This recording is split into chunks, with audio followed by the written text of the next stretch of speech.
ஆதியில் ஆண்டவர் ஆதாமையும் ஏவாளையும் படைத்தார். ஆதாம் கிட்ட தோட்டத்தில் உள்ள எல்லா மரத்தின் கனியையும் நீ சாப்பிடலாம், அதில் ஒரு மரத்தின் கனியை மட்டும் சாப்பிடக்கூடாதுன்னு சொன்னார். ஆனால் அவர் சொன்னதை மீறி அவன் அந்த மரத்தின் கனியை சாப்பிட்டான். அதுதான் மனிதன் செய்த முதல் பாவம். அந்த பாவத்தின் காரணமாக மனிதனை ஆண்டவர் சபித்தார், தண்டித்தார், பூமியையும் சபிச்சார். மனித குலமே பாவத்தின் தண்டனையை அதிலிருந்து அனுபவிச்சுட்டு இருக்கு. சரி, இப்போ இந்த ஆதாம் ஏவாள் கதை ஒரு உண்மை கதையா? உண்மையிலே ஆண்டவர் ஆதாம் என்கிற ஒரு மனிதனை படைத்தாரா, பிறகு ஏவாளை படைத்தாரா, அவர்கள் சாப்பிடக்கூடாதுன்னு சொன்ன கனியை சாப்பிட்டாங்களா, அதனால மனிதனை கடவுள் சபித்தாரா, பூமியை சபித்தாரா? இதெல்லாம் உண்மையிலே நடந்ததா அப்படின்னு பார்த்தீங்கன்னா நிச்சயமாக இல்லை. இது ஒரு பைத்தியக்காரத்தனமான பொய்க்கதை. கடவுள் ஆதாமையும் ஏவாளையும் படைக்கல. இந்த கதைக்கும் கடவுளுக்கும் எந்த சம்பந்தமும் கிடையாது. பைபிளில் இருக்கிற ஆதியாகம புத்தகத்தில் முதல் 2 அதிகாரங்களில் வானத்தையும் பூமியையும் அதில் உள்ள அனைத்தையும் மனிதனையும் தேவன் படைத்தார் அப்படின்னு சொல்லப்பட்டிருக்கிறது. விஞ்ஞான அறிவில்லாதவர்களால் எழுதப்பட்ட கற்பனை கதை அப்படிங்கிறத பற்றி ஏற்கனவே ஒரு வீடியோவில் நம்ம பார்த்துருக்கோம். இன்னைக்கு இந்த ஆதாம் ஏவாள் பாவம் செய்ததாக சொல்லப்படும் பொய்க்கதையை பற்றி மட்டும் நாம் பார்க்க போகிறோம். ஆண்டவர் உலகத்தை படைத்து அதை நல்லதென்று கண்டார் அப்படின்னு பைபிள் சொல்லுது. ஆதியாகமம் 1ஆம் அதிகாரம் 31ஆம் வசனத்தில் பாருங்கள்.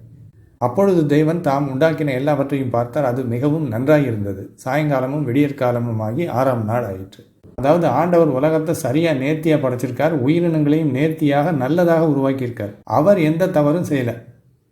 சரி, அவர் இவ்வளவு நல்ல விதமாக உலகத்தை படைச்சார் அப்படின்னா பிறகு தீமை எங்கிருந்து வந்தது? மனிதன் செய்த பாவத்தினால் தீமை வந்தது அப்படின்னு சொல்கிறாங்க கிறிஸ்தவர்கள். அப்படின்னா மனிதனை தேவன் நல்லவனாக படைக்கல அப்படின்னு அர்த்தம். உலகத்தை இறைவன் படைத்த போது எல்லாவற்றையும் நல்லதாக சரியாக நேர்த்தியாக படைத்தார் அப்படின்னா மனிதனை அவர் அப்படி தானே படைச்சிருப்பார் இல்லையா? அப்படின்னா அவன் எப்படி தீமை செய்வான்? செய்ய மாட்டான். அவன் தீமை செய்கிறான் அப்படின்னாலே தேவன் மனிதனை நேர்த்தியாக படைக்கலை அப்படின்னு தான் அர்த்தம். அதுதான் உண்மை. இல்லை மனிதனையும் தேவன் நல்லதாகத்தான் படைச்சார் அப்படின்னு திரும்பவும் சொல்லுவாங்க. மனிதனை தேவன் நல்லதாக படைத்தால் அவனால் எப்படி பாவம் பண்ண முடியும்? இதுக்கு என்ன பதில் சொல்லுவாங்கன்னா, ஆண்டவர் அவனுக்கு சுயாதீனத்தை கொடுத்தார், ஃப்ரீவில்லை கொடுத்தார், அதை வச்சு அவன் தீமை பண்ணிட்டான், பாவம் பண்ணிட்டான் அப்படின்வாங்க. அப்போ மனிதனை படைத்து அவனுக்கு தீமை செய்யும் தன்மையை கொடுத்தது தேவன் தானே? இல்லை தேவன் அவனுக்கு தீமை செய்யும் தன்மையை கொடுக்கல, சர்ப்பம் அவனை ஏமாத்திருச்சு அப்படின்வாங்க. சர்ப்பம் ஏமாத்துச்சா? அப்போ சர்ப்பம் நல்லதா கெட்டதா?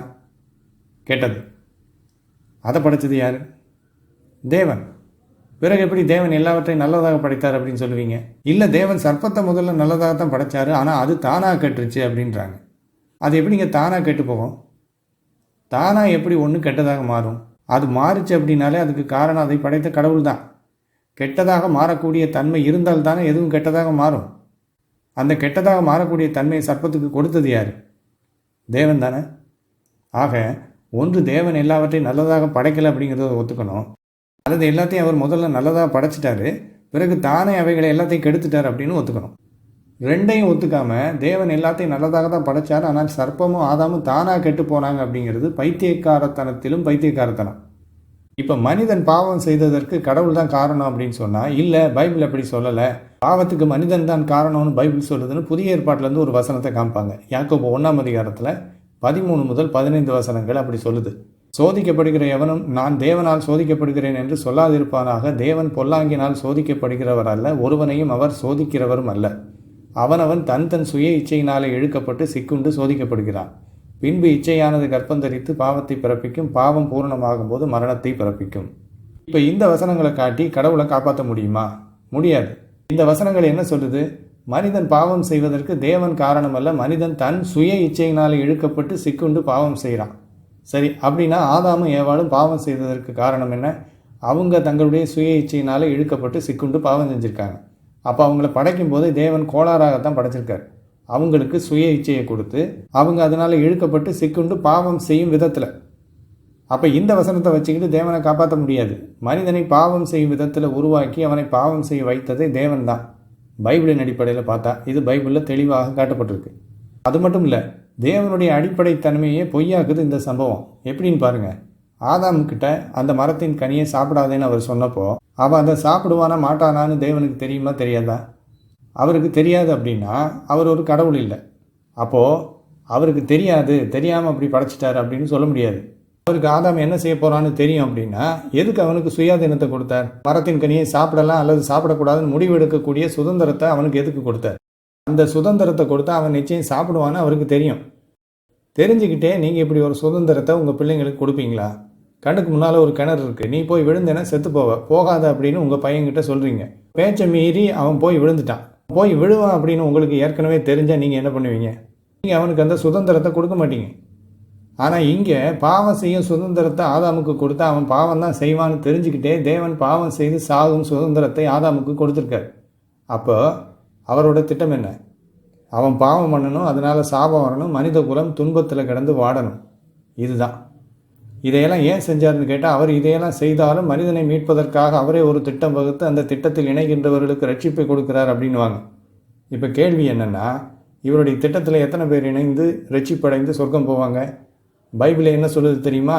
மத்தேயு 7:13 கேட்டுக்கு போகிற வாசல் விரிவும் வழி விசாலமுமாய் இருக்கிறது, அதன் வழியாய் பிரவேசிக்கிறவர்கள் அநேகர். ஜீவனுக்கு போகிற வாசல் இடுக்கமும் வழி நெருக்கமுமாய் இருக்கிறது, அதை கண்டுபிடிக்கிறவர்கள் சிலர். ஜீவனுக்கு போகிற வாசல் இடுக்கமானது, அதிலே நுழைகிறவர்கள் சிலர். கேட்டுக்கு போகும் வாசல் விரிவானது, அதில் நுழைகிறவர்கள் அநேகர். அப்போ இவர் ஒரு மீட்பின் திட்டத்தை கொடுத்தாலும் அதை ஏற்றுக்கிட்டு சொர்க்கம் போகிறவங்க சில பேர் மட்டும்தான். மற்றவங்க எல்லாரும் அந்த திட்டத்தை ஏற்றுக்காமல் நரகத்தில் போய் நிரந்தரமாக கொடுமைகளை அனுபவிக்க போகிறாங்க பைபிள் படி பார்த்தா. இதில் பெரும்பாலானவர்களுக்கு இந்த திட்டமே தெரியாமல் மரித்து விட்டார்கள் என்பது அதை விட கொடுமை. அது ஒரு பக்கம் இருந்தாலும் இவரது திட்டத்தை குறித்து கேள்விப்பட்டு அதை நிராகரித்து நரகம் போகிறவங்க அநேகர் அப்படின்னு பைபிளே சொல்லுது. நீங்கள் உங்கள் பிள்ளைங்களுக்கு இப்படி செய்வீங்களா? உங்களுக்கு 5 பிள்ளைங்க, அவங்களுக்கு முன்னால் ஒரு பாத்திரத்தில் சுவையான பாலையும் இன்னொரு பாத்திரத்தில் விஷத்தையும் வச்சு இதில் எது உங்களுக்கு விருப்பமாக அதை குடிக்கலாம் அப்படின்னு அவங்களுக்கு சாய்ஸ் கொடுப்பீங்களா? கொடுக்க மாட்டீங்க. அதில் ஒரு பிள்ளை விஷத்தை குடித்தாலும் உங்களால் தாங்க முடியாது. அதனால் அவங்களுக்கு முன்னால் விஷத்தை வைக்கவே மாட்டீங்க. தேவன் தான் மனிதனை படைக்கிறார் என்பது உண்மை என்றால் உலகத்தில் பிறந்த எல்லாருமே தேவனாலே படைக்கப்பட்டவர்கள். எல்லாருமே அடிப்படையில் தேவனுடைய பிள்ளைகள் தான். மனிதர்களாகிய நாமே நம்முடைய பிள்ளைங்களுக்கு முன்னால் விஷத்தை வச்சு அவங்க அதை குடிக்கிறதுக்கு அனுமதிக்க மாட்டோம். அப்படி இருக்கும்போது கடவுள் தன்னால் படைக்கப்பட்ட தன் பிள்ளைகளுக்கு நரகம் போகிறதுக்கான சுதந்திரத்தை கொடுத்து அவர்களை நரகம் போக அனுமதிப்பாரா? அனுமதிக்க மாட்டார். அப்போ ஏதேன் தோட்டத்தில் ஆதாம் ஏவாள் பாவம் செய்தார்கள், அதனால் சாபம் வந்தது. அதிலிருந்து மனிதனை மீட்க தேவன் ஒரு திட்டத்தை கொடுத்தார். அதையும் ஏற்றுக்கொள்ளாமல் பலர் நரகம் போகிறார்கள் என்கிற பைபிளின் கதை உண்மையானது அல்ல. இது பல 100 ஆண்டுகளுக்கு முன் வாழ்ந்த அறிவு கெட்ட மதவாதிகள் எழுதி வைத்த ஒரு கட்டுக்கதை.